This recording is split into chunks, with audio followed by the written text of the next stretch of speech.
భీముడు అని చెప్పి కుమ్మరివాడు వెళ్ళి చూడన్నాడు. వెళ్ళాడు తొండమాన్ చక్రవర్తి.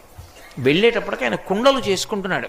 కొయ్య వెంకటేశ్వర స్వామి మూర్తిని పెట్టి మట్టి తయారు చేసేటప్పుడు కుండ మొట్టమొదటిది చేయగానే విరిగిపోతుంది.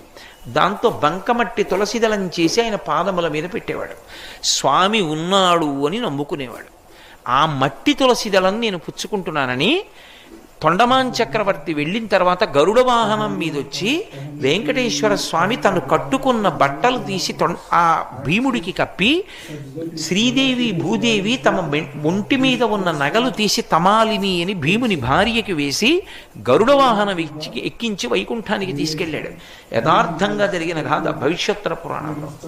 కాబట్టి ఒక్క తులసి దళం ప్రీతితో కాని భగవంతునికి సమర్పిస్తే ఆయన పరవశించిపోతాడు. మీరు రొట్ట తేవక్కర్లేదు, భక్తి